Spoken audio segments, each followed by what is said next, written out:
guys, welcome to my channel. It's me again. If you are new here, welcome and consider subscribing.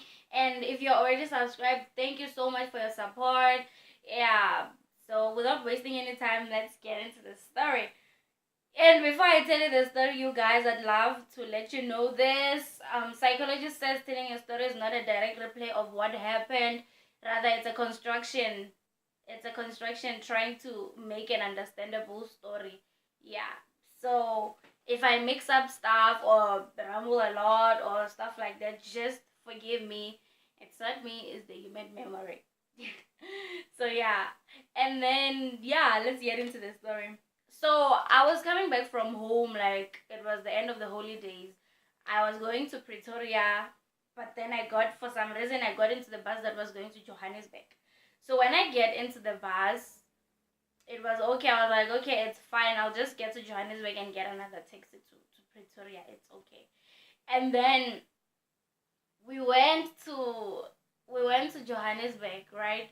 And then when we got over Johannesburg, like I had not been in Johannesburg for long. I didn't know the streets or where I find the taxi ranks or whatever. I just got off the bus where it dropped me, and it dropped me for like it was a distance, a bit of a distance to go to the taxi rank, and I had like 4 bags, and they were so heavy. Like my one big suitcase had my shoes and my clothes, and then I had like a sport bag which had my speakers, and then I had like a mini handbag, you know what it carries, and then I had a school bag which had containers and bottles, those things that we take from home. So I get off the bus and I'm standing there with my big, heavy, uncontrollable bags.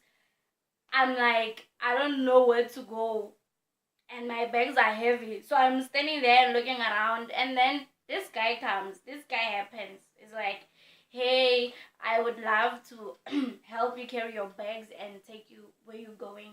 I'm like, well, that's nice. I was thinking it's those guys who actually help you carry your bags and then you pay them for my 15 rand.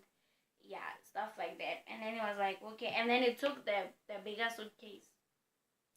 And then we walked. And then when we were like halfway, this other guy comes.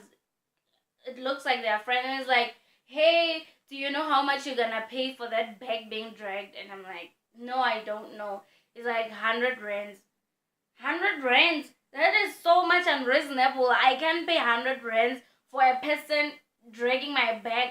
Mind you, I still have my 3 other bags on me.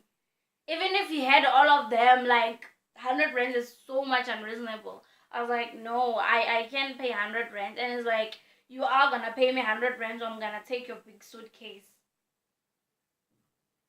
I'm like, no, it won't happen. I start being so stubborn, and then I want to take my bag from him, and then he's dragging it from me, and then we have that draggy fight, whatever. He's pulling it, I'm pulling it, and then I'm losing my mind. I don't know what to do anymore, because a very big part of me does not want to pay 100 rands for a person dragging my bag. It's not happening. And then this guy, this other man, decent man, father like, so he's coming, and then he sees I'm in trouble. Look at God, you guys. And then this guy comes over, and then he's like, he talks to me, he's like, hey, I haven't seen you in a long time. You haven't seen me in a long time? Do I know you? So I'm just like silent and looking at him like, what's happening? And then he does not even give me a hint that he's acting, he's trying to save me or whatever, because we both looking at him, me and the guy was trying to like take my bag. And then it just jumps into my mind that he's trying to save me, and I'm like, uncle, I haven't seen you too. Guess what I did, you guys? I'm an actor. And then I'm like, I haven't seen you in a long time. And then I hug him. I don't even know this guy. I'm just making up a scene kind of thing. And then I hug him. And then he's like, is this your bag? And I'm like, yeah. And then it takes it from the guy's like, I'm gonna help you. And then he walks with me. And then he's like, I saw you were in trouble. So because that has happened to me before. Like, he told me he was with his wife and kids, and then they took money from him. Imagine, that is so sad. It's very sad. So I was so happy that a person from nowhere just came and saved me, because I don't know what would have happened if that guy didn't come to save me. So this guy helped me, dragged my bag, and then took me to the MTN rank, and then he got there and looked for a taxi line that goes to Pretoria for me. Like, he did not want any trouble anymore happening to this innocent poor little girl in Joburg.